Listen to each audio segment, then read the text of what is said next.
And so we are at about the 2-minute mark on the voice recording, 35 seconds into the iPad recording.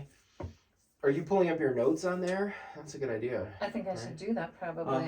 So let's pull up the notes that we have.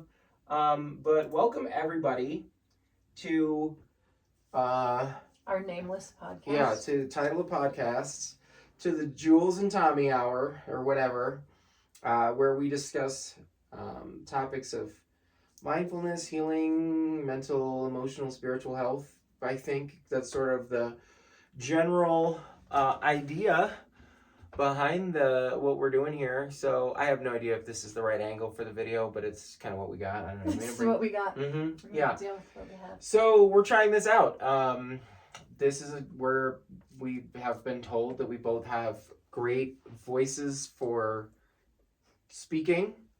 Some of us talk about our ability to either verbally vomit or stream of consciousness talk. Whatever you want to refer to it as. Right? Yes.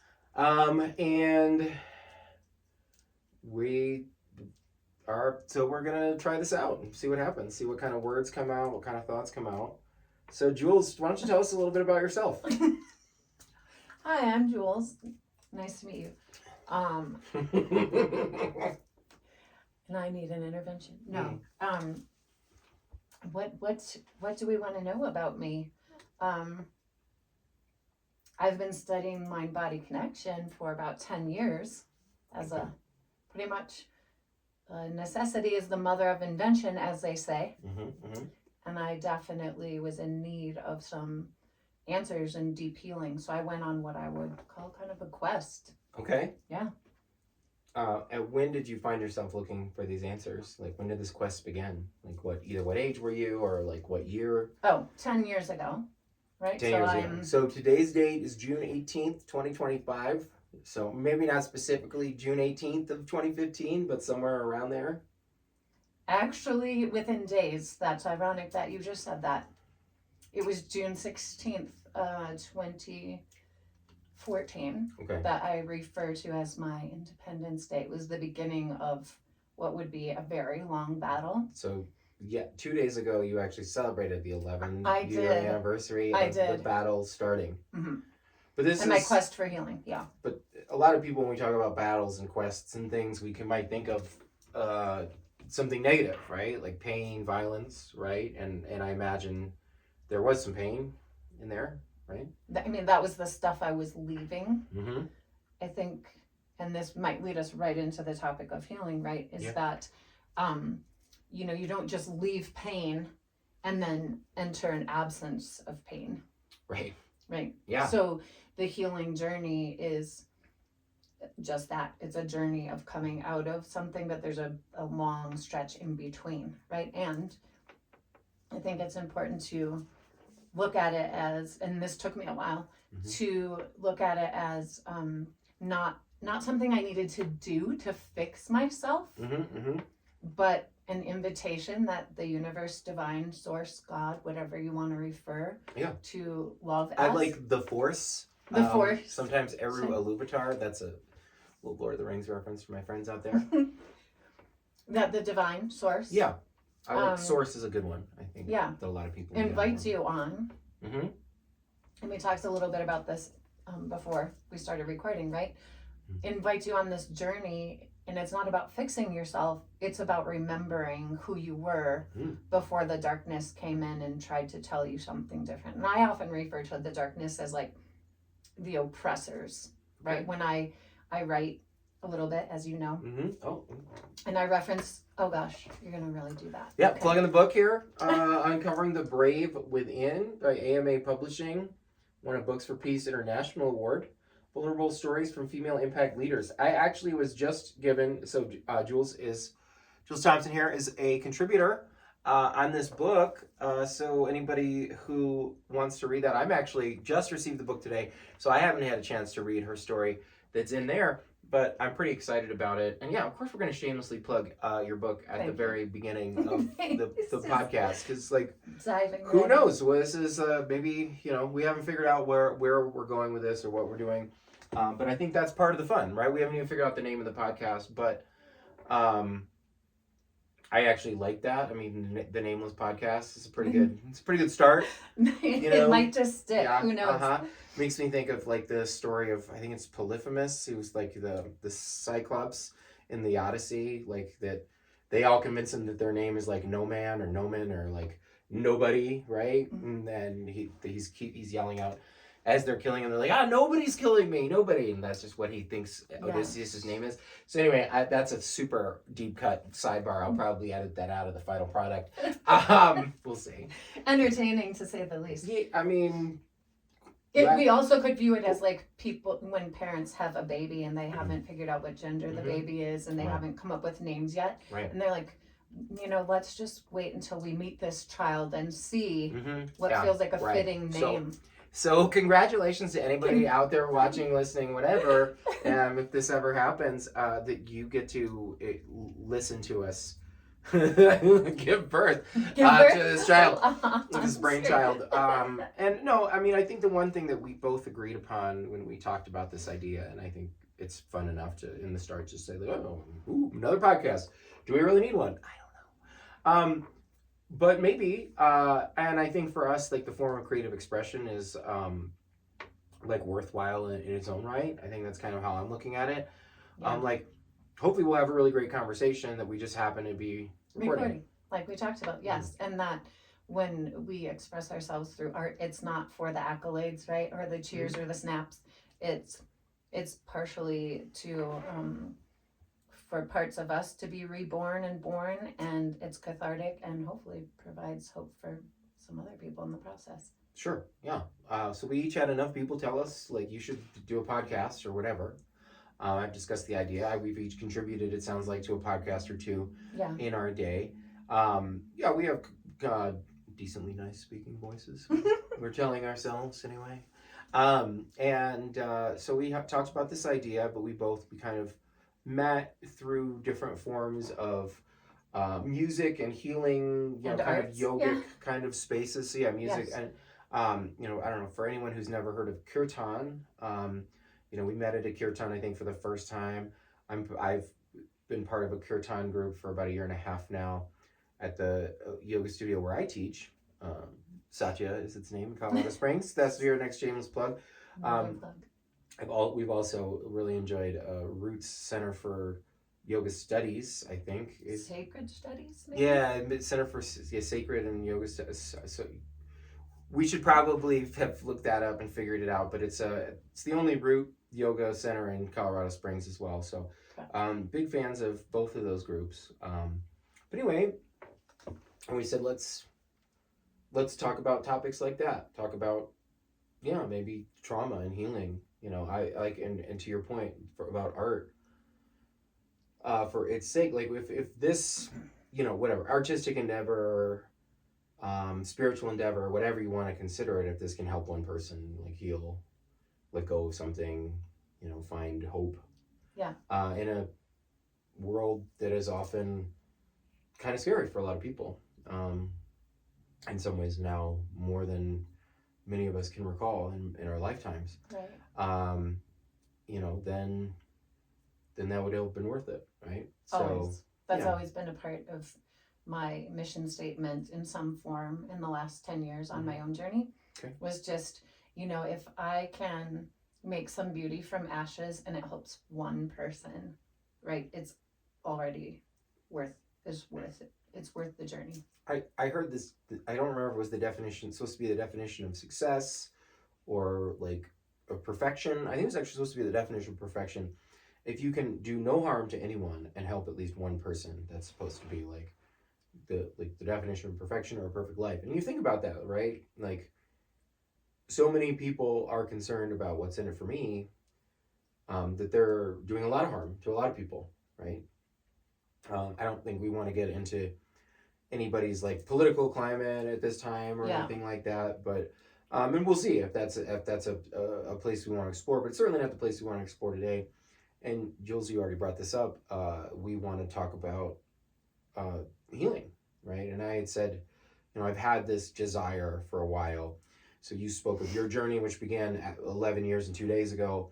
Mine was 3 months 2 days actually, and 4 years ago, in March 16th of 2021, when I woke up with what I would later discover was coronavirus that would hospitalize me, and that I would come out of that experience with a different outlook on life, and saying, not just getting my soul crushed in my corporate job, because I would say my job neither crushes my soul, my job does not crush my soul, but neither does it fill it up. Yeah. Right.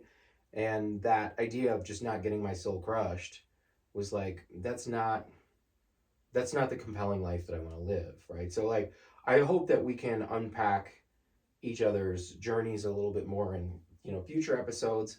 Maybe some of that stuff will come up today.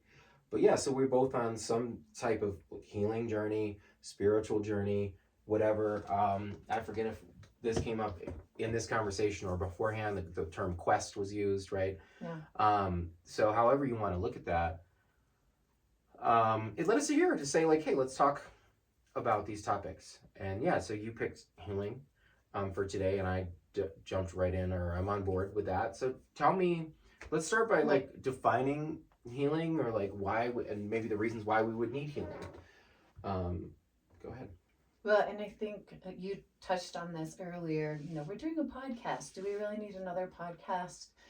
There's how many podcasts out there, how many people having opinions on things. And, as I was pondering this and the start of it, and I was thinking, there are a lot of voices out there, but each of us has our own unique voice, right? Mm-hmm. And the stories might resonate with someone and not someone else. Also, with social media, with the influence that comes through social media, which, P.S., I have a love-hate relationship with. Mm-hmm. Same, yeah.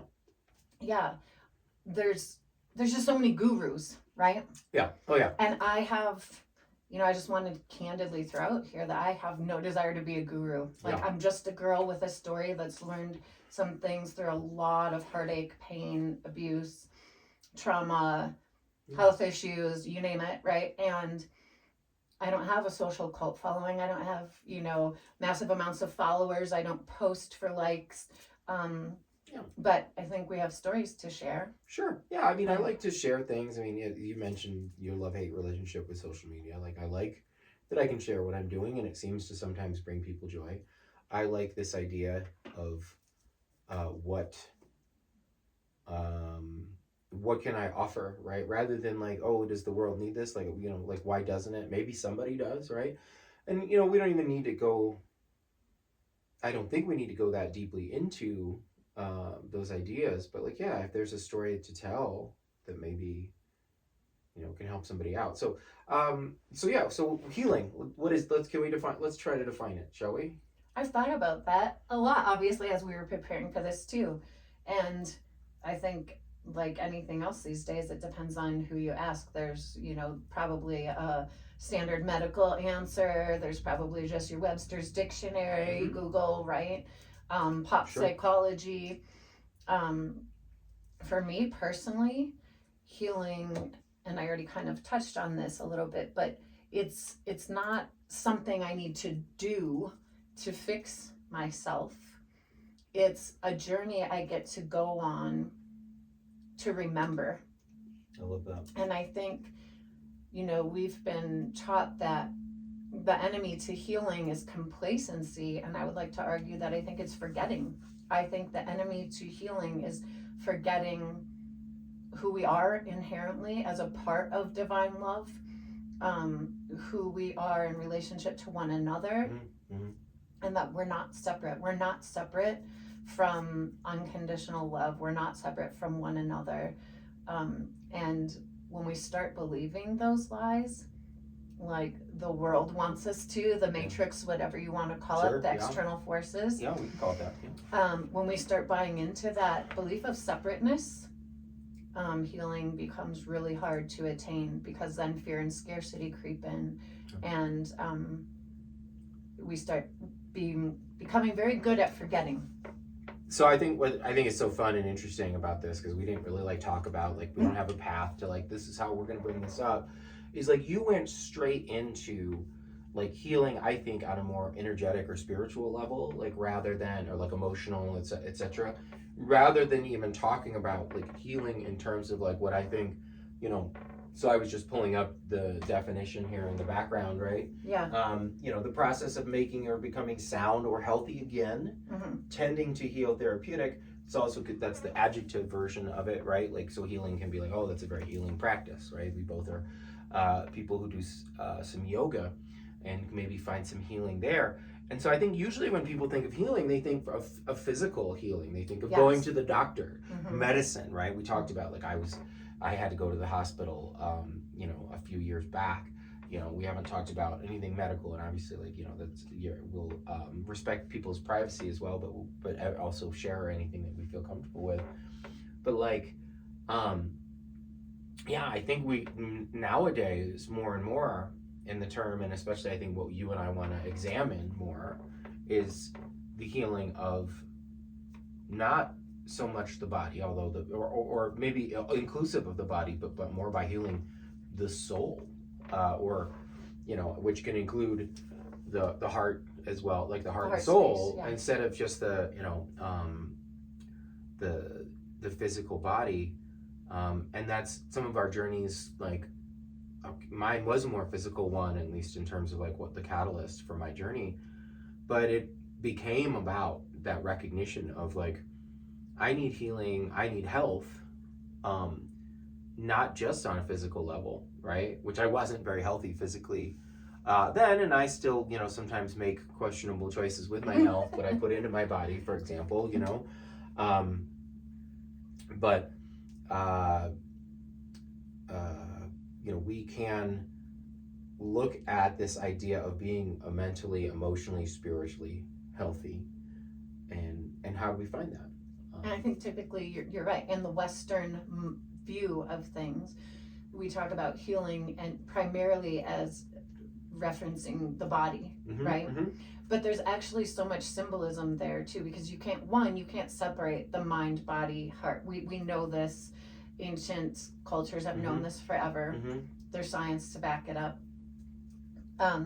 But typically when we're looking at healing as if we're referencing just the body, it's wound or sickness, fix it, right?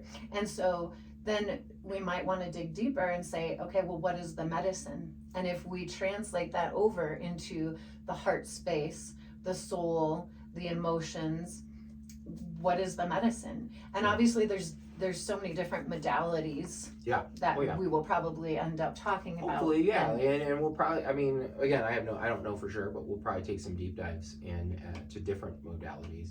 I think one thing that's like super interesting about kind of what you're going into there was, I'm trying to think of how to like phrase this.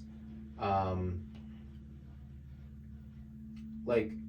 guess what it had me thinking about anyway is like, what is the wound, right? Like what do we need to heal, right? Like, how was damage, you know, taken?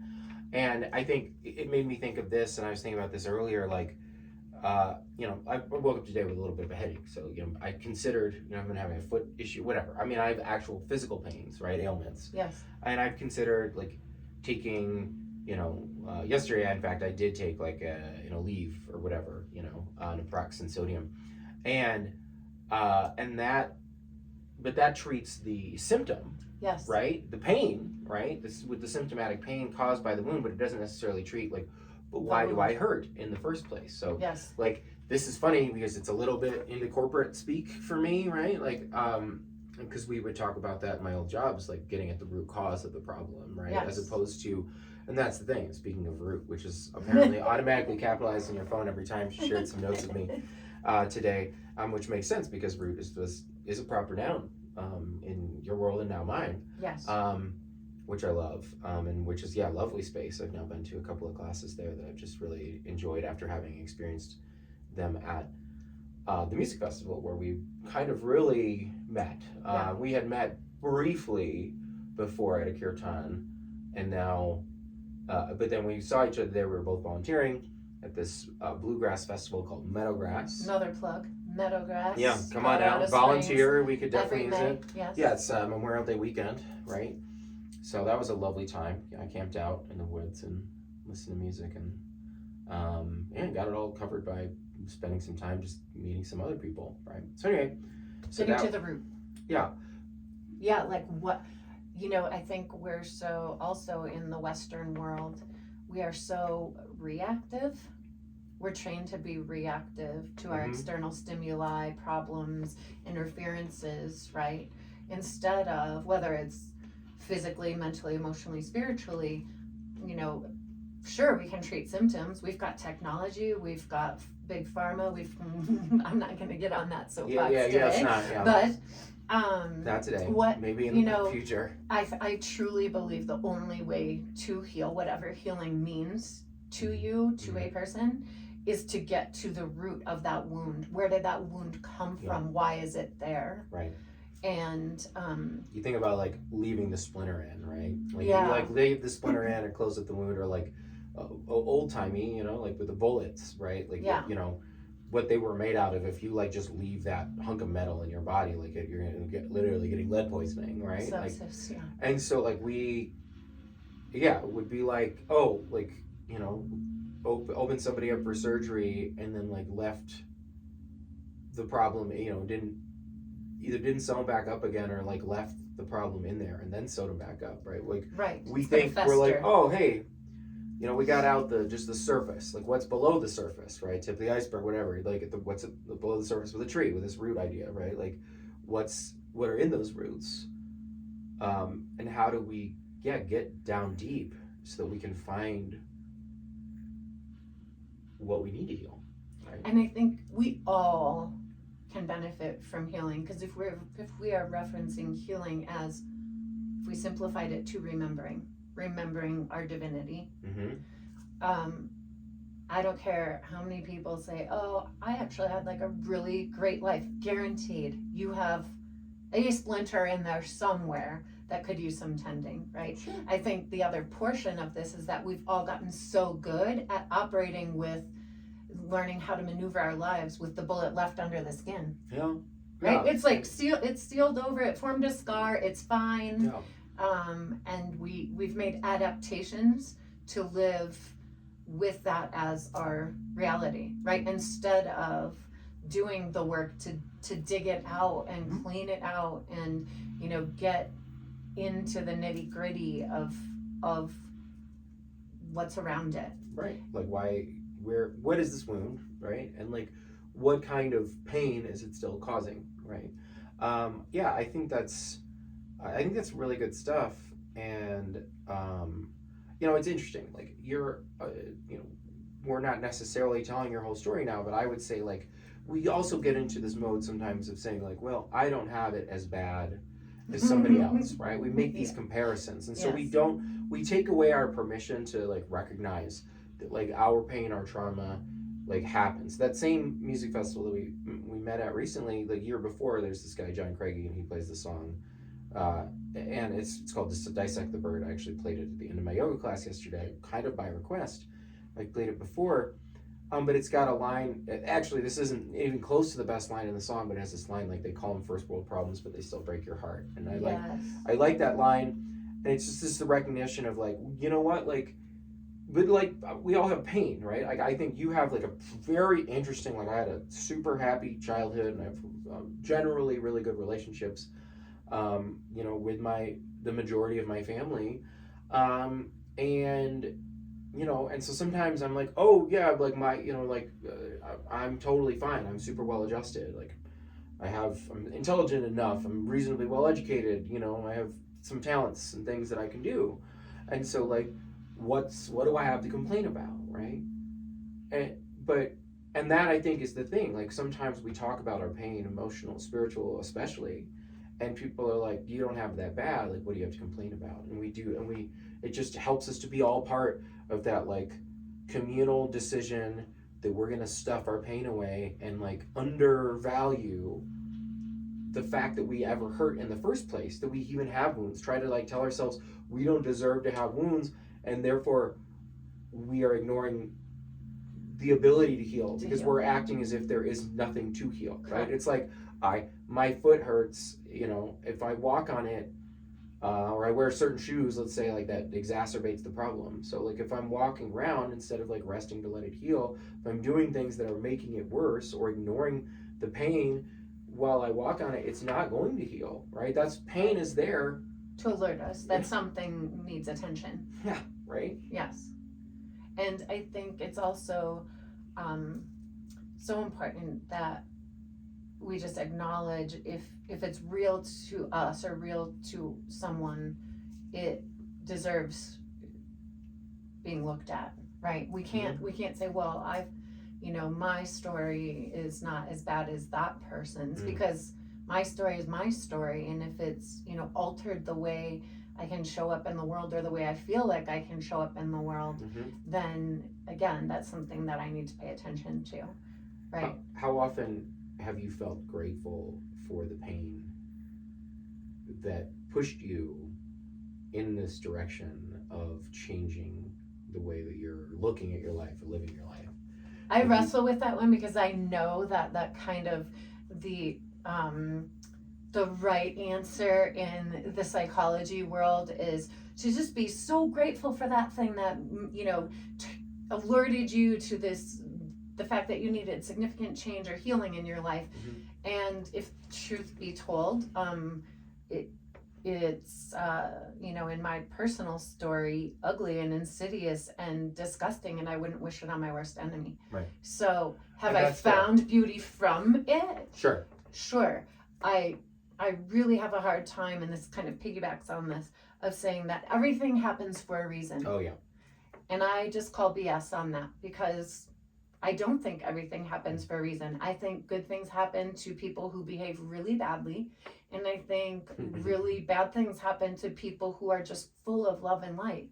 And so it's not that everything happens for a reason, but the deeper question is, can I make beauty from this thing that happened that I wish hadn't happened? Yeah, and that's a good one. I mean, I think they talk about how like lotuses grow out of the mud. Yes. Right. Yes. So like you need mud, which is not generally something that's linked with beauty, but the flower is a beautiful flower, and so like obviously if you've ever done any farming and worked with fertilizer, right? We know. You maybe have. We talked a little bit about. I worked on a farm for a little while. I volunteered through something called Workaway.info. I'm not really plugging them, although if they want to pick us up as a sponsor, we're totally fine with that. Workaway.info. But no, that was a cool.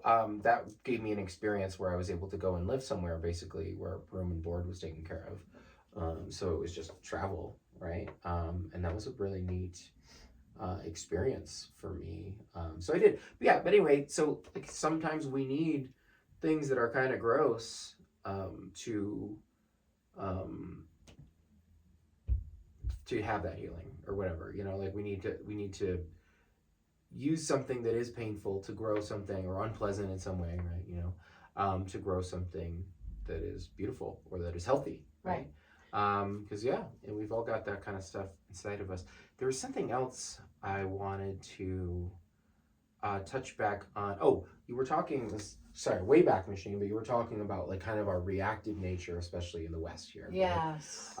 Right. I do think of that, right? Like people are like, wait until they're sick to go see a doctor, right? Wait for the tragedy. Wait for the crash. We find out that we're in a really bad way because we haven't been focusing on to the proactive side of like, what am I putting into my body? Like, what am I doing to be healthy, strong, or whatever? We, of course, I mean, not to get on this soapbox necessarily, but like I tend to think that like high functioning alcoholism is pretty normalized in today's society, which is definitely, I think, part of like the struggles that I've had, with my health, and sometimes even still have, right? Because I haven't like quit for good.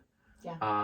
And so sometimes I still do have a little too much fun, so to speak, and that's something to pay attention to, right? I feel like it was before I kind of started on this quest, that was among the things that I was doing. It was really not good for me, but telling myself wasn't that big of a deal. Yeah. And which I think most people do, right? And on the note of being reactive, we're very good in Western society at just putting band-aids on things until there's a death of something, right? A death of a dream, a relationship, a goal, a health, situation. And then that's when people go, oh gosh, maybe I should try living differently. And what would that look like, right? When you can no longer put band-aids on a severed arm because it's just bleeding out, and then we take action. And just a flesh wound, yeah, exactly, no big deal. Have you seen Monty Python and the Holy Grail? Really? Yeah, I mean, I assume so, right? No. Okay. We'll talk about my Arrested Development on another episode. Okay, right? so there's a whole thing where the guy's like, they are literally severing limbs, and the guy's like, it's just but a scratch, it's just a flesh wound. Yeah, no big deal. These are famous like quotes, but it's funny because like actually we have a lot of people who are living that way. They're missing an arm, so to speak, like a spiritual or like something like that critical to themselves. There's a piece of them that's like caught in maybe a traumatic event, a relationship experience, whatever. Yeah. And it's hard to dig out, right? And I know, again, trying not to make comparisons, but let's just say like we've each had moments of relationships that were very unhealthy, maybe toxic, and probably the words abusive could be used. Yes. Okay. You're like, oh, absolutely, right? And Yes. 6 out of 6 therapists agree or whatever, I'm just kind of kidding, but sure, like we've experienced some of that kind of trauma as well in our lives, and that stuff, it lingers, right? Is there a wound that you've whether it's the Band-Aid or taking a drug or self-medicating with alcohol, like those sorts of things are kind of interesting. Is there a trauma or something that you feel like you've really actually like been able to almost or completely heal in these last, in this time? For sure. And like, is there anything that you'd be willing to share? Sure. I mean, I'll try to simplify it, right? Yeah, that's okay. We got time. For starters, I think, we also hear in the pop psychology world, we talk about, maybe you've heard this, maybe you haven't, big T or little t trauma, which I don't like. Like a little t trauma is like, you got bullied on the playground when you were 10 and, you were afraid to go on the swing set for your little t trauma. Big T trauma, your house burned down, you lost everything. And I don't like those labels, because a trauma really is anything that happens to you that your nervous system, body, heart space, mind, that you lack the resources and capacity to efficiently process at the time. Sure. And so then it gets stored as, I don't want to get deep into, it's okay. baby language, but gets stored in our body. There's a lovely book called The Body Keeps the Score for people who like to nerd out about this stuff. But when we can't process it, when we don't have the capacity, the safety, the support, those traumas, big or little, it doesn't matter. It's received the same to our nervous system, gets stuck, right? I've certainly experienced, I imagine you have as well, like in a yoga class or something where moving, they say we store a lot of stuff in our hips, for example, and that's, without getting into like the sacrum and like, this in the chakras and all too deep of a dive at least today, at this time. Maybe in the future. I mean, there's something I've been fascinated about kind of since this journey began, is when I really started to pay attention, and now I usually mention them in every yoga class that I teach, and you can see them on this like picture kind of over your back shoulder here that I got in Peru. But these traumas, as we put them, like they're it's all relative, right? Like so we can store it in our body, like you said, but it's also just like I have an aunt who is a therapist, social worker, and she does some stuff, and she I thought this was an apt idea, is like your body goes to file away this experience, and normally when we file it away, we kind of file the emotion somewhere in the memory in a different place. Yes. And it's a protective normally mechanism. So we can access that memory without experiencing the emotion. But we, in some cases, in whatever something is traumatic, what tends to happen is it's like somehow they got filed away together. So whenever you access that memory, you experience the emotions that you were experiencing in that moment of trauma, and that it's as if it's happening to you again. Well, you're just right? describing PTSD. Yeah, right. That's exactly well, no, what exactly, it is. right. And that's Yes. yeah. So It's like both files came up. Right? so exactly. So it all came back, and so it's like it's happening Yes. to you, and so like whatever it was, like and we want to underscore it, like, well, you didn't have, at least this, terrible thing didn't happen to you, right? And I think a lot of times people do that, especially when they have deep trauma, right? I've cared about some people who've had some deep trauma, and I've been a couple of times subject to abuse by people who have some deep trauma, and there's that sensation of compassion and almost pity towards them for having had these terrible things, but then there's also that recognition of like, how do we deal with it, and who are we in the world despite the fact that we have trauma? How do we treat others? Yes. Right? Do we perpetuate more traumatic behaviors, or do we like find a way to break that cycle? Well, now you're getting into one of my other favorite topics of discussion, which is this umbrella statement we have in society that, well, hurt people, and my immediate response is, but they don't have to. Yeah. Right? Hurt people don't have to hurt people, because we're all hurting people to some degree, right? And so, what I teach my daughter as a mom often is mother of 5, by the way. 5, just dropping that in. Yes. Yeah, pretty impressive. Thank you. Not messing around. Thank you. No room for messing nearly around. all made it to adulthood at this point. Yeah. Right? And the last one seems on their the way. home stretch. Here we go. But just talking to her openly, now that I am on child number 5 and I've gained some wisdom, and talking to her about how hurt people don't have to hurt people. We all get to decide what to do with our pain, right? And so outside of someone being mentally challenged or having handicaps, we all get to decide what we're going to do with our pain. And you just mentioned it. We can either perpetuate it, we can ignore it and stuff it. There's a few different ways to go. Or we can, now we're back to healing. We can dig into that healing work. And I think that, let me correct myself, healing journey. I don't like saying work, right? Because that's why so many people, it is work. People, it is work, but people, like a lot of people are work avoidant, right? Or we just don't like that word. Yes. Yeah. And for those who do have extreme trauma, it can feel victim shaming to say, all these horrible things were done to you, and also now it's up to you to fix it. Right. So right? that is and like, that is a little bit of a slippery slope of like, it is. Of finding that point where you can help somebody understand that they have the power to heal that, right? And like, we do need to find that healing for ourselves. We need to explore, I think, those ideals. But oh shoot, you were just talking about something, and it was making me think of another. A thing I wanted to bring up, and this is that going along with that, like hurt people idea. Like I've been teaching, like a substitute teaching recently. It's just sort of like I've been off to see the world since my trauma, and kind of like finding my way back. I left a job that I didn't hate, but that I didn't love.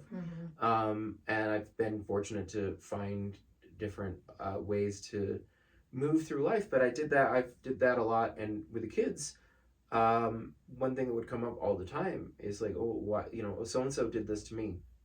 Oh, okay. Well, so-and-so, did you do this? Yes, I did. Oh, okay. Why did you do that? Well, they did this to me. Okay. And so, and that happens all the time. And like, you want to say that it's, I think it's more noticeable with children because they'll just basically, they're very matter of fact of like, I did this as an act of revenge because somebody else did something. They're like my behavior. But the problem with that mindset is, and we start developing it as children, and I think a lot of people don't step in and say, hey, wait a minute, is that mindset is like, my behavior is justified by this person causing me to feel this emotion, right? Like I got my feelings hurt, or I got physically hurt, and so that makes it okay for me to hurt somebody. in return. And like the whole idea of like revenge is a Mhm. very complicated thing. Like I love Hamlet. It's my It's favorite been play. romanticized. Let's be honest. Revenge is Yes. all over it, right? And in fact, maybe part of the problem is he doesn't take his revenge soon enough. I don't know. It's not clear. But everybody's dead in the end. You know what I mean? Or not everybody, but so many characters. And it's just like I keep trying to say, I'm like, look, we got to stop justifying our bad behavior by saying that it's the result of someone else's behavior. The only person who made that choice to do that thing that you did was you. And yeah, I get why you wanted to. I get why you were upset, right? Like there's this neat thing. It's like your emotions are always justified, right? You feel how you feel. Yeah. You know, my feelings might get hurt by somebody saying something to me or acting a certain way or shaming me, whatever that is. Yes. And that's still you get to decide what you are going to do in response to it. Right. And I think that's where the term, for me, beauty for ashes comes in, right? Is that for those of us who do have extremely painful stories and maybe have been told by therapists per se that we could be a very jaded, hateful, bitter person. The magic is in saying yes to that healing journey so that we can take that quantity of pain and hurt and sadness and despair and transform it into an equal amount of love and beauty and hope for others, right? So it's not that we cancel this out or forget that it existed, but it's like, I don't know, I don't work with clay, but I'm imagining it would be like working with a clump of clay, right? That's just a pile of nothingness. Yeah. And that's what you have to work with. But by the end over here, you've transformed it into something beautiful. Sure. Nothing was added to it or taken away from it, but you just transformed it. Just sculpting. And like that could be like a fancy like vase or piece of pottery, or that could even be like a statue or something, depending on like your skill level, right? So to speak. I mean, but that's just like, that's maybe getting too deep into the metaphor and getting away from the meaning behind that metaphor. Well, and I was going to say to that note, I think that's why a lot of people will use this metaphor, they take that lump of clay and they're just like, ugh, and they just put it underneath something and put a tarp over it or cover it up, right? And I think that's why a lot of people don't embark on the journey of healing, because we talk about, let's be honest, healing in the world these days. It's almost become kind of romanticized, like you go on this healing journey and suddenly there's butterflies and flowers blossoming everywhere, and it's this walk in this vibrant garden that you've never seen before.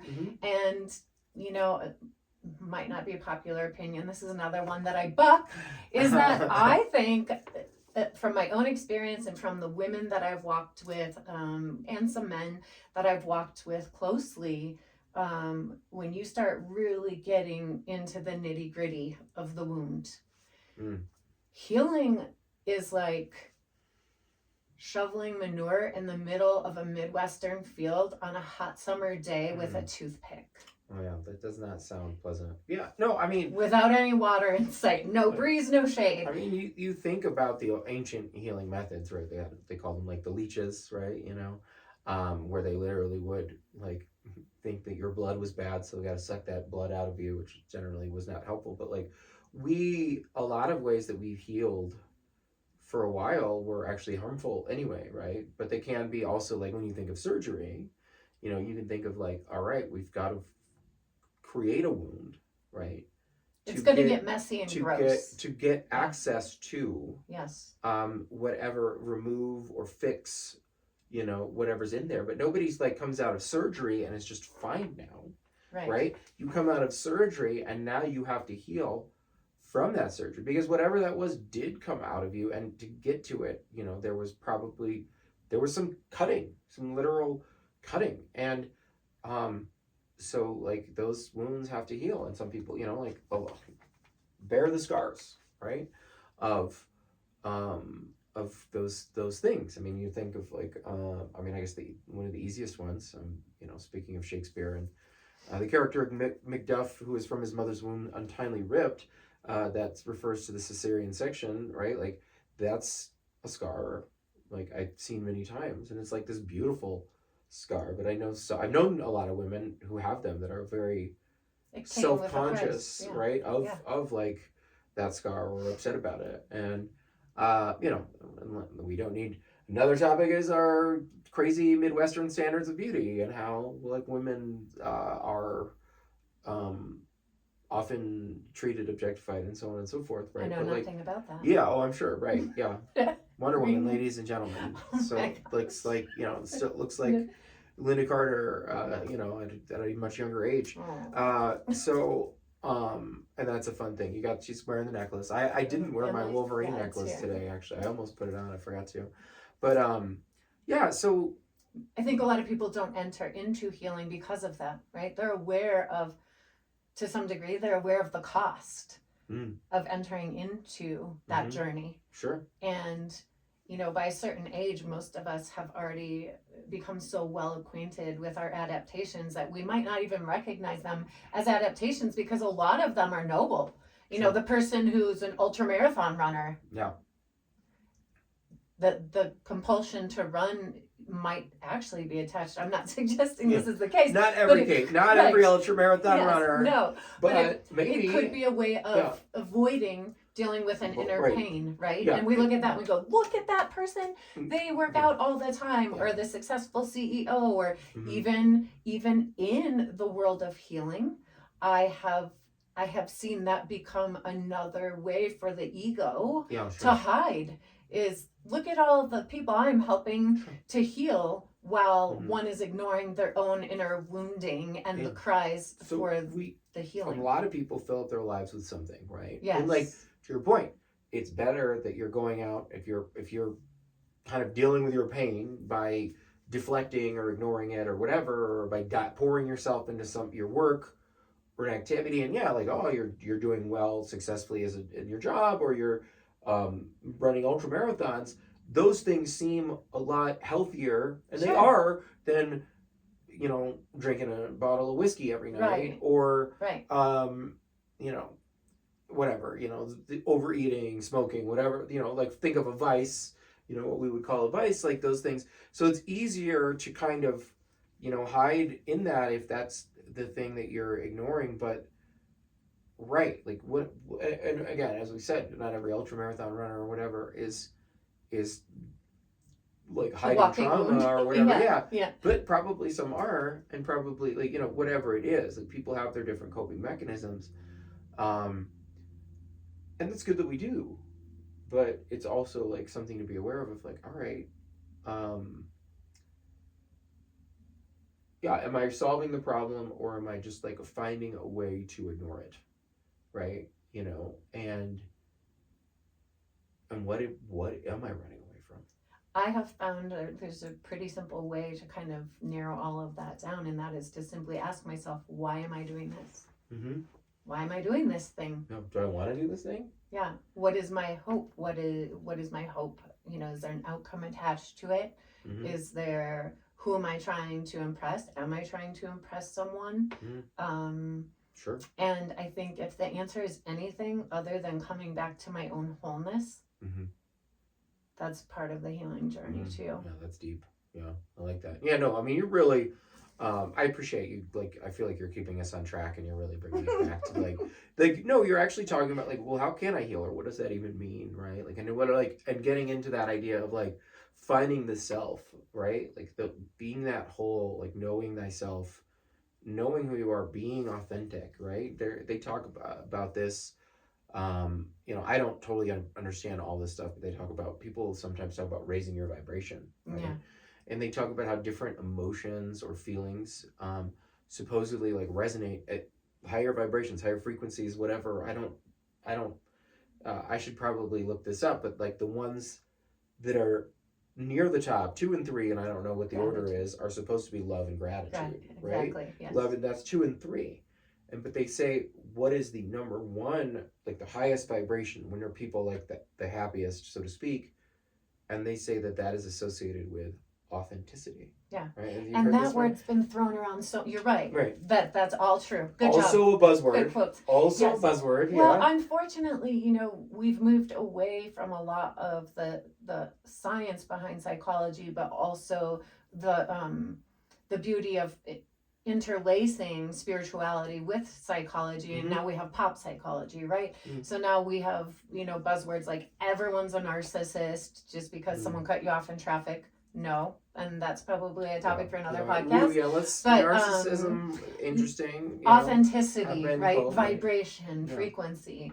And you know, I mean- sometimes I feel like the heart of a lot of good messages are just getting lost in fancy words that that don't really make sense to a lot of people, right? And so what you were just talking about is you're basically saying you know, if our emotions are different stations on a radio or different kinds of music, right? Okay, different sure. kinds of music. Yeah, I like this metaphor. Where it's going. Yeah, Let's music. Obviously, classical music has a very different feel than heavy metal. Yeah, right? for sure. Yeah. Okay. I like both. For the record. Good for you. Yeah. Very well rounded. Yeah. You know, if like anger was like heavy metal and gratitude was like classical music, Sure. Yeah. One's not better than the other. One's not bad. They're not bad or good. They just affect us differently. And so learning how to, you know, work through those, incorporate them too. I mean, this is a no-brainer, and I'm sure there's been 1,000 people that have said this, but I really believe we have to feel to heal. There's not a way around it, you know. And so many times, I think we want to try to find the shortcuts. But I think that's where the magic is too, is sitting with those feelings that maybe we don't want to sit with, sitting with the anger, sitting with the grief, with the sadness. And that is a huge part of the healing, because otherwise what we're creating is a boat to an island called spiritual bypass. Yeah, well, right. So like acceptance, right? Like that's another, you know, also another buzzword. Also starts with an A. Yes. But like learning to accept or be okay with the things that we don't like, right? Like not, you know, we don't need to repeat the Serenity Prayer here, right? You know, that's actually where the magic is. Right, Is what I have finally found. Learning Right? to know like what I can I change this? No, this is the way it is. And like one thing about that is like what can we not change? Like anybody else. Right. For sure, not that. So like our perspective, our attitude, you know, one of my favorite, or it's a kind of a funny line, you know, from Return of the Jedi, you're going to find that many of the truths we cling to depend entirely on our own point of view. And like we have, so it's like, how do we look at that? How do we, come to terms with things, especially, you know, what we perceive as negative things, right? And it is interesting. I feel like we've been walking the edge of, like you talked about, like, well, like, yeah, gratitude is good, but like I'm not really actually that grateful. Like some of my trauma is just really screwed up and unfair, and you know, maybe a result of the patriarchy, or at least, you know, certain like dogmatic, you know, BS, right? And so it's like hard to like, and I feel kind of the same way like about certain things where I'm like, yep, I had something to learn from that, you know, failed relationship, or that you know, job interview that I didn't, you know, that I didn't get, whatever the heck it is. But at some point you're like, but did I deserve this? And I think one of the ideas, and this also where compassion needs to come from, is like, no, not necessarily, right? Like everybody, well, maybe not everybody, but most people are going to lose their parents, right, in their lifetimes, right? You know, it's even worse than a parent has to lose a child, from what I understand. I mean, I've not been on, I've only been on one end of parenting, and that was, you know, as a son. And you obviously have a little more experience. I've walked with several friends who have lost children. And right, and it's just like, it's, I can't, excruciating. I've seen it happen, right? I've seen it, I've had friends who, you know, whose parents were at the, you know, and so on and so forth, and I've had some friends, lost a like young child, right? And all this stuff, and you're like, oh my God, like I can't even imagine. Anyway, like so even worse things will happen, right? Like we're all going to lose people that matter to us throughout our lives. You know, and eventually we may be somebody that somebody else loses, Well, I mean, definitely at some point. I mean, so, It's sort of like, inevitable. unless we're just like terrible people and nobody cares as we go.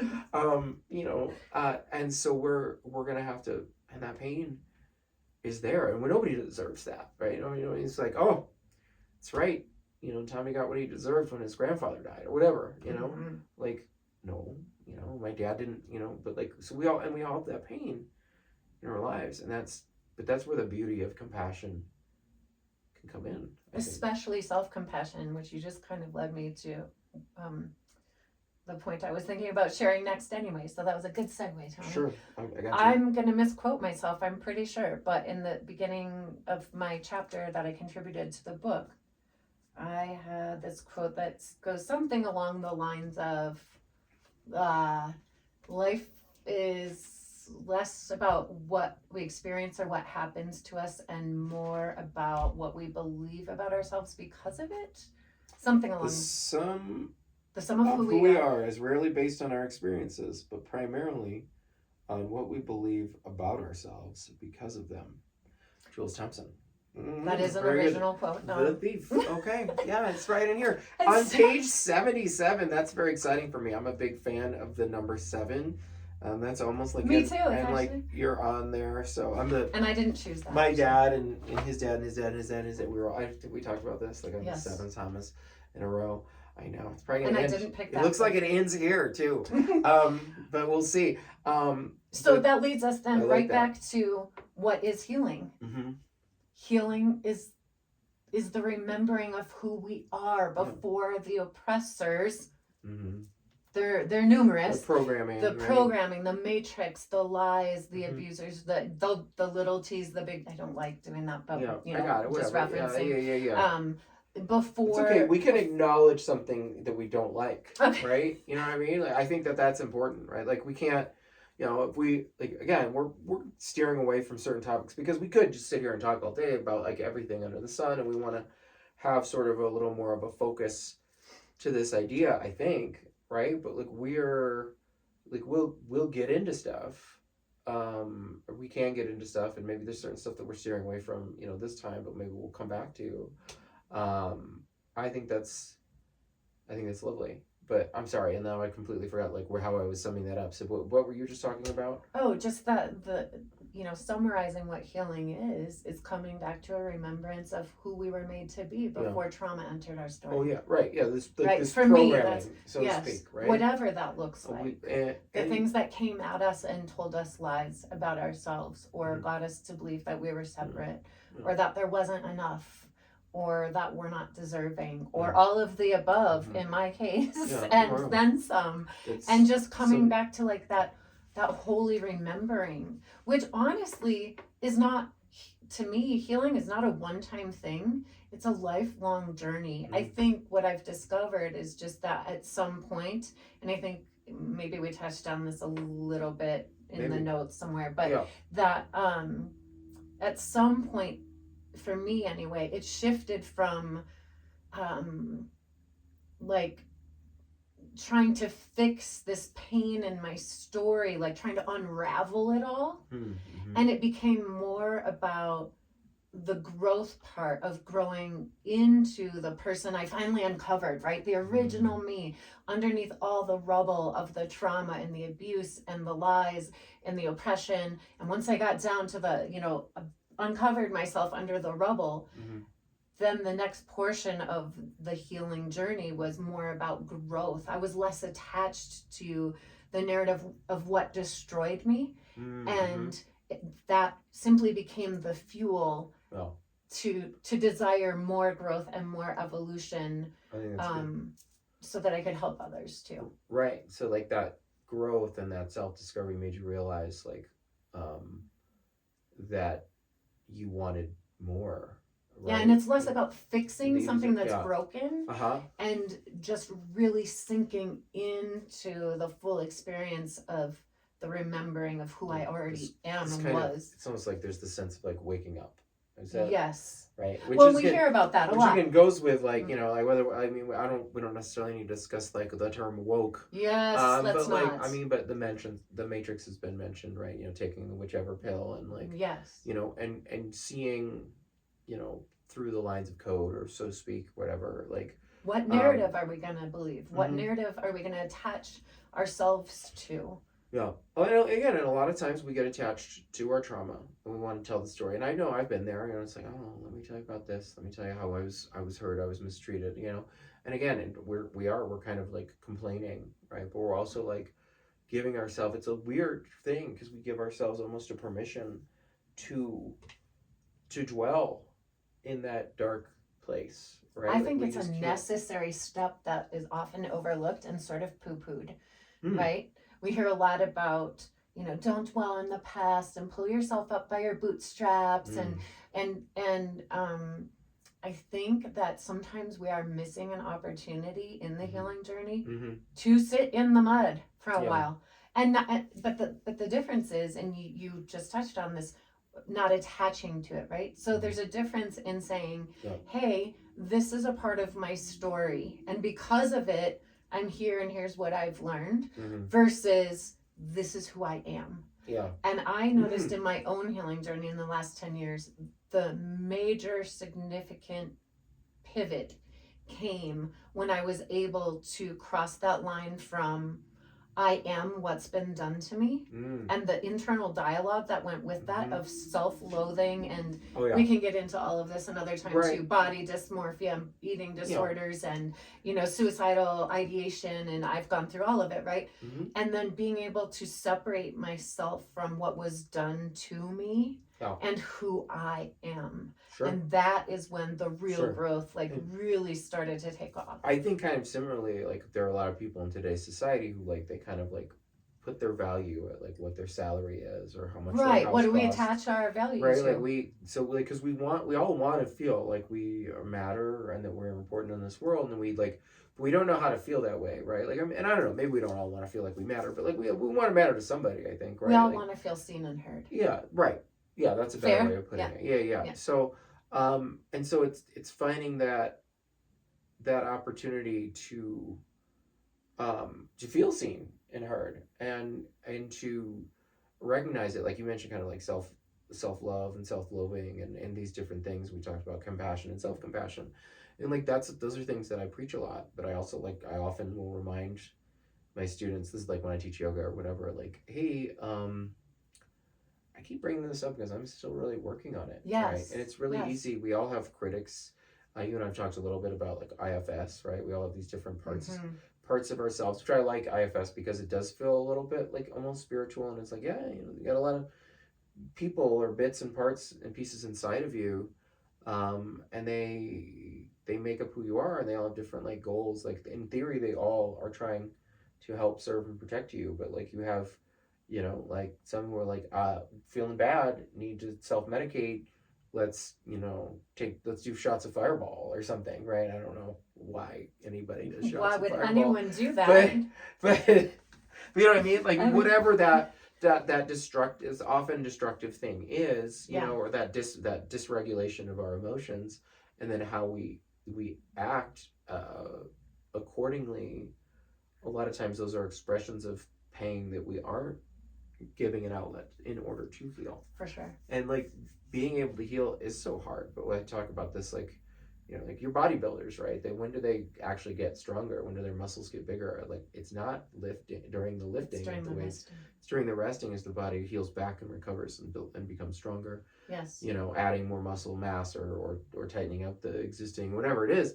I'm not here to like take a deep dive into that process, but we get that, right? Like we know, Because the rest provides a platform that then the next time you enter in, you're starting from here instead of down here, yeah, right? yeah, right. You're lifting that platform. You are elevating, like in terms of like your body rests up and it's like, oh, we're lifting heavy things. Okay, like we should add a little more muscle so we can lift the heavy things like that. Like, and the more we do it, the more the body's like, oh, okay. And especially as long as we give it the fuel, the protein, whatever, to do that, then our body, it heals, and now it has that capacity to lift that heavier things. Now we can lift something even heavier, whatever.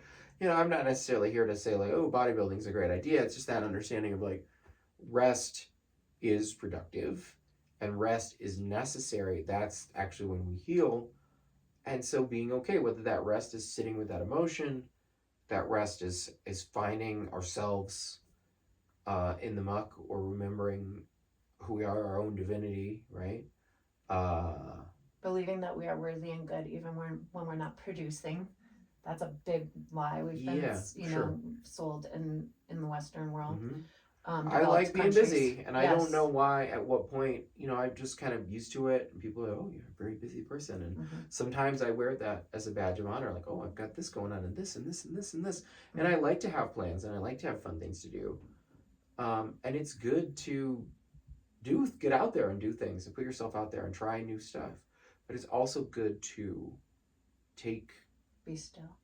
take these moments to just say, right, like, eventually we all have to sleep, right? And that's just like on a physical level, like that's a basic need, right? But when we're sick, for example, we need more sleep, we need more fluids, we need different things. Maybe there is a medicine, right? What is the medicine you talked about?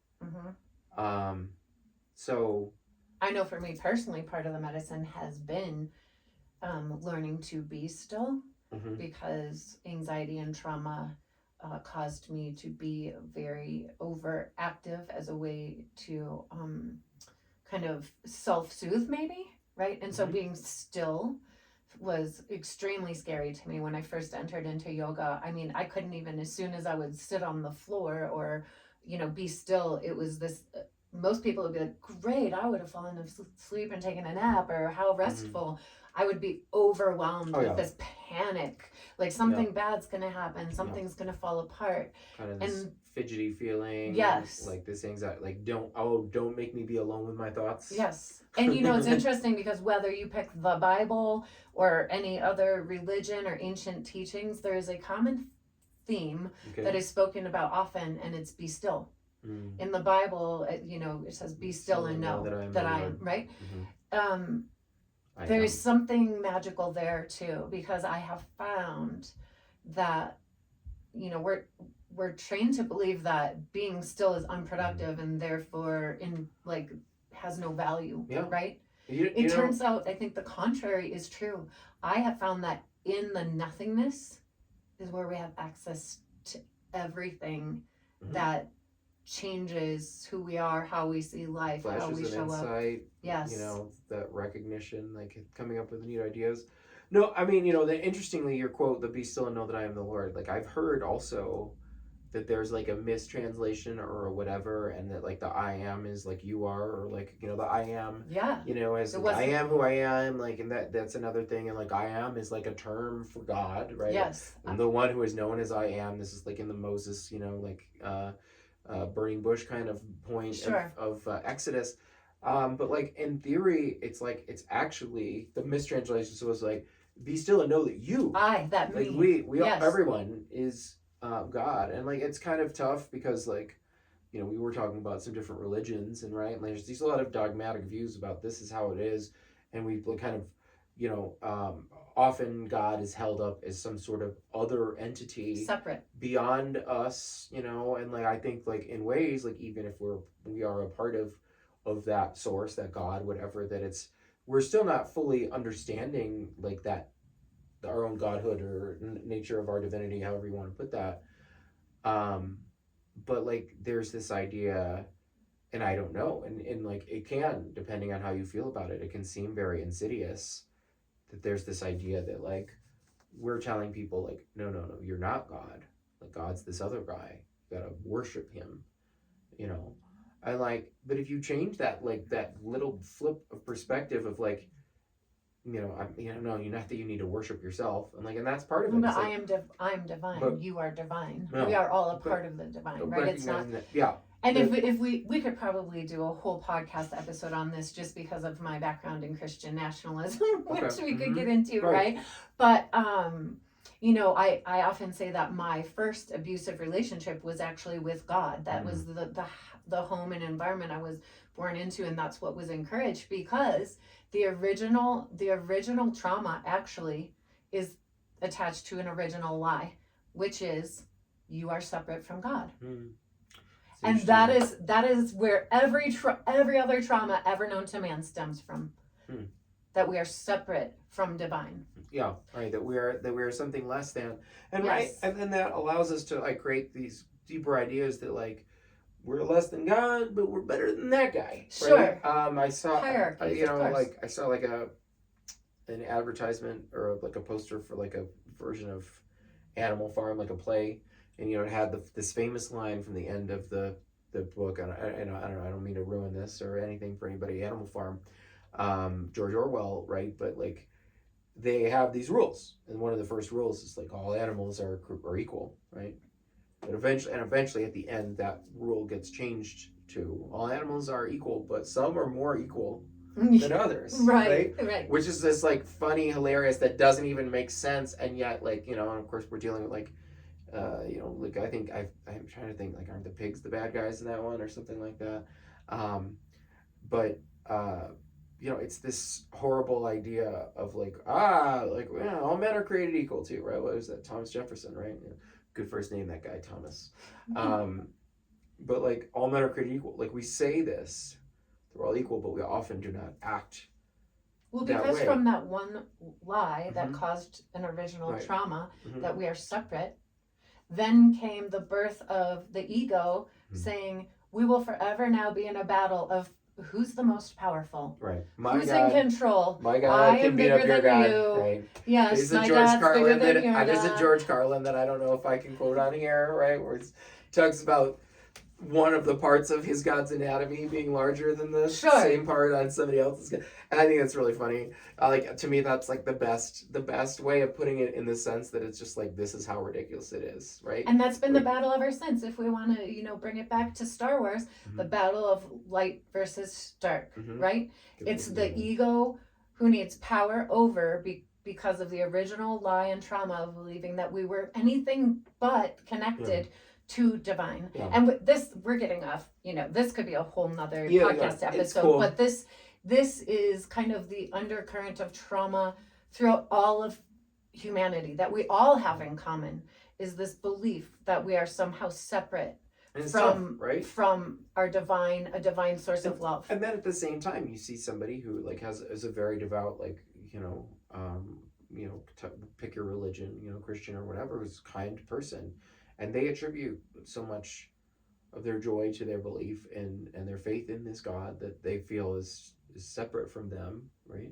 And so I don't know, right? Like this is where it gets complicated, right? And yes, and certainly like getting into religion and all these topics, I mean, we are maybe getting a little far afield. I mean, not that we had like a plan or an end game, you know. I mean, I do recognize, just like kind of looking at what time it is, that like we have some, you know, like I do have some things that, did you have to have us somewhere that you needed to be like be good? Yeah, I mean, I have a thing and stuff for like about an hour or so, like what I probably need to leave the house, but Wonder Woman hours are just always, you know, I'm always on call, so right, yeah. Other than just that, gotta keep an eye. Yeah, right. I noticed you like looked at your bangle a couple times to see like does anyone need me yet? Is my lasso of truth required? Where's your? I mean, I saw that you parked your invisible airplane outside. Yes. Right? I mean, I didn't see, but I assumed I could smell it, you know, or whatever.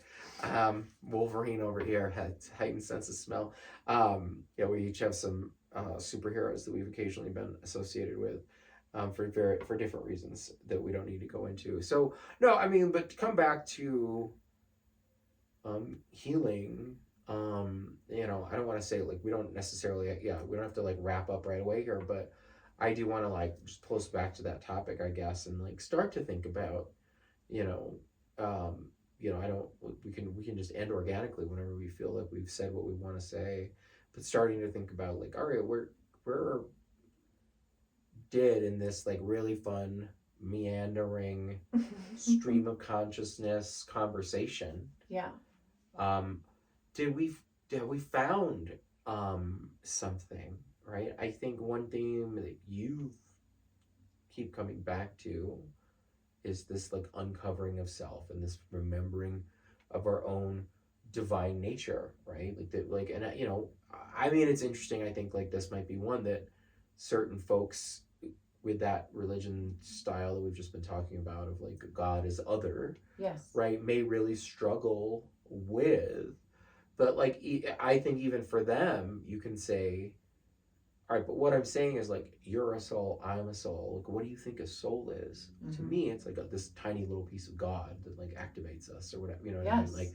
Like it's a God part of in Tolkien, it's referred to as the fire imperishable. I've always Yes. loved this term, and it's like the God, but only Eru is the keeper of the fire, and right, Eru is like his kind of like God, and feels very much like a Christian, like overarching like God of all kind of a dude.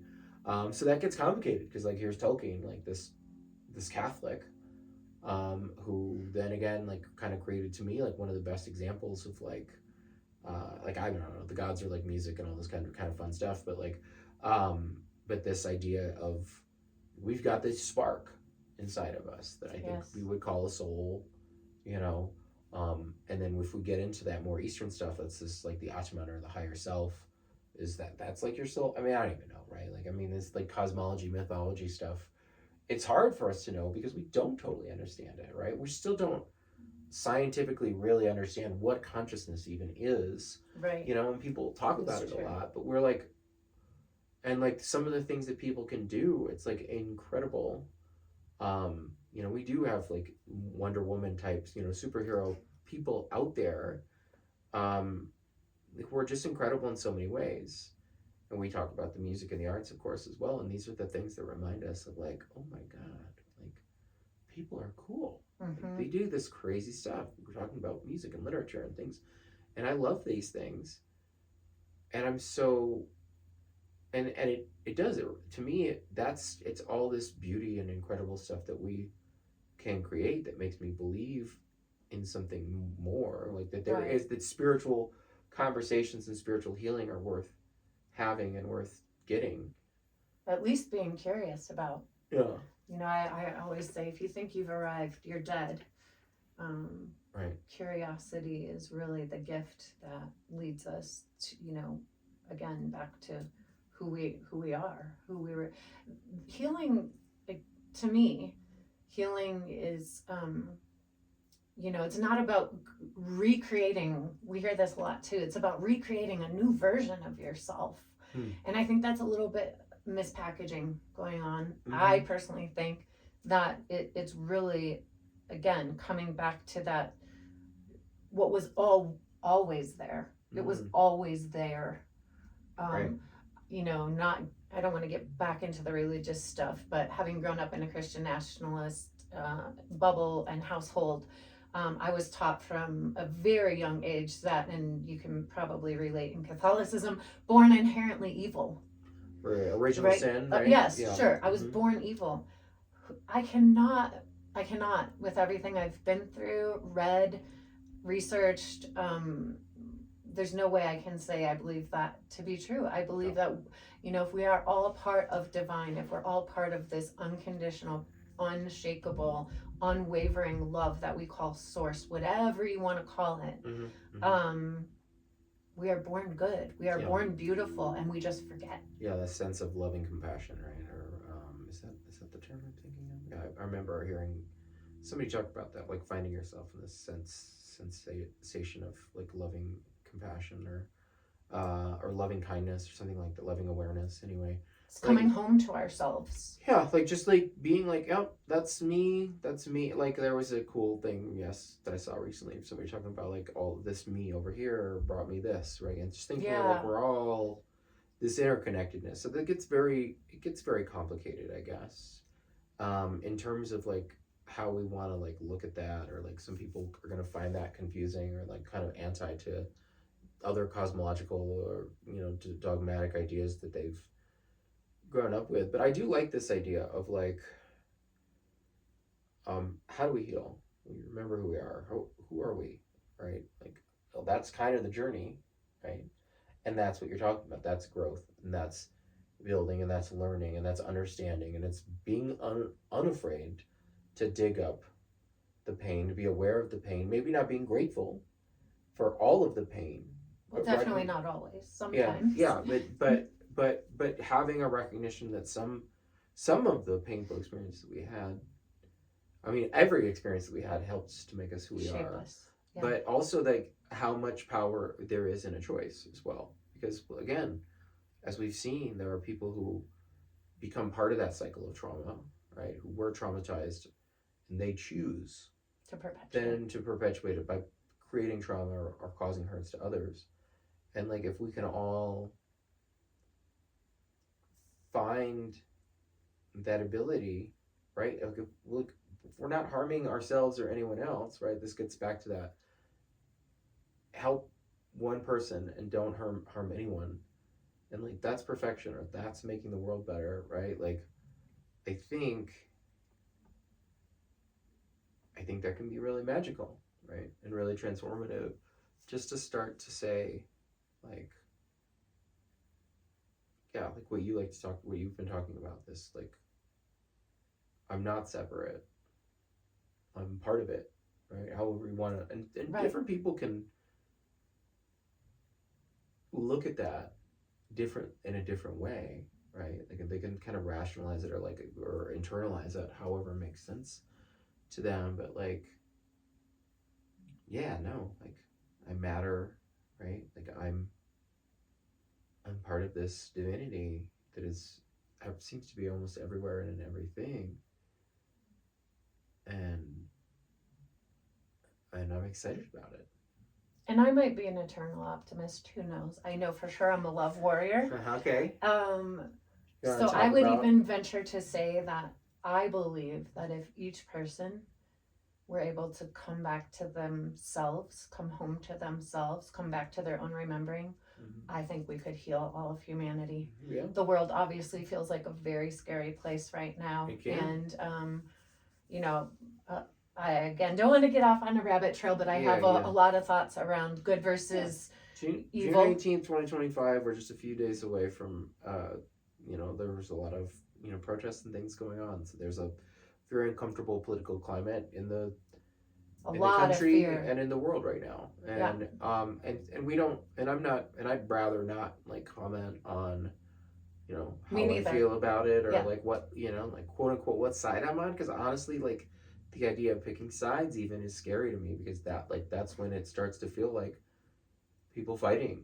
Which is why I think I just want to keep bringing it back to this thing of if each one of us as individuals could remember who we were, we could remember our own divinity, it would have a ripple effect throughout humanity that could heal the collaborative.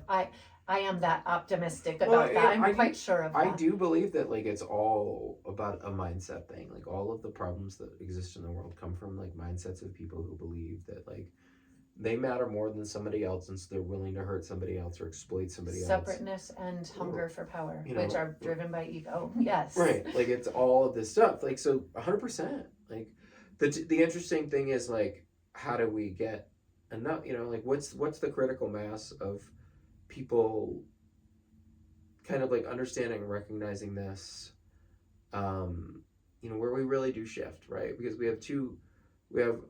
there's way more people in the, what is it, like the wealth distribution, for example, right? There's so many more, like 99.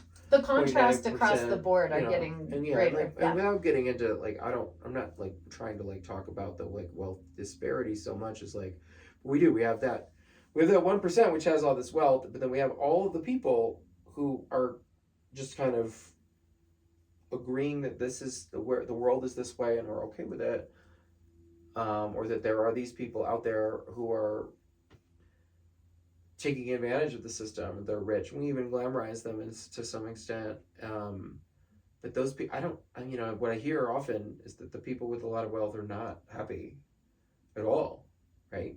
Because they're so devoted and they're so stuck in this world where all this stuff matters. And I think they know, even if you're really caught up in that like lie, I think we all know intuitively like that, like money is useful. Like I love going on trips and stuff, right? Which money can pay for, but money does not make you happy, right? And just the accumulation of wealth. I mean, I've just generally heard like these folks are not, like they're just as screwed up as the rest of us, right? Like people. Well, because no matter what external focus or element you pick, at the end of the day, it still comes back to like this inside of here, And there's another universal truth, I believe it's pretty universal across many religions and belief systems, but I know for sure it was in scriptures I was forced to memorize growing up. And it says, and the truth shall set you free. Oh, yeah. And I've found myself wondering over the last 2 years, well, what do I know to be true? And I kept landing on nothing. Like it seems like there's no absolutes anymore. I mean, you know, but you the seem sun to be, will rise and set, yeah, you know. well, you that seem kind to be confident in your own inner divinity. Right? Well, here's where I've landed. Okay, yeah, go ahead. I know that I'm love. There you That go. was the end of the sentence. I was waiting for some big, long Mad Lib kind of situation, and it was like, that's it. That's the truth that I know, and the rest will just fall into place when I operate from that truth, right? And that is a part of the healing, is knowing that I am love, and that's the truth that has set me free. Not that I demonstrate love or I know how to access love. I am love. Yeah. Because if the divine is a perfect love and the divine is in each one of us, then there's some easy math there. I'm going to point out that your shirt actually says cultivate love, It do does. good things. Yes. And so like, Yeah. I mean, I feel like also though, that's a pretty good spot for us to, I think, wrap things up. I think what you put out there. So, yeah, like it's a really nice summary of like where we start talking about all these things. Like, what is it? Like, what do we need? What are we looking for? And if we can all come at the world from a place of love, and that we are that, and trying to embody that, as you say, I think, or maybe I'm paraphrasing there, but like kind of embody that. I think it's really beautiful. So. And it sounds so cliche, right? Which is exactly what the oppressors want us Yeah. to chuck it out with. There It's like, you go. oh, it's just so cliche. Love will heal the world. It will. Yeah. It will. Yeah. I mean, I don't disagree, and I think that's fun. I think that's I think that continues to be a point. You know, we'll have to talk about who the oppressors are at some point. It makes me think of a line from Hamlet. But all right, well. Now that we've solved all of the world's Yeah, problems, absolutely. obviously. I'm Tommy Ryan. I'm Jules Thompson. And thanks for listening Yeah. or watching. Good Okay. deal. Bye-bye. And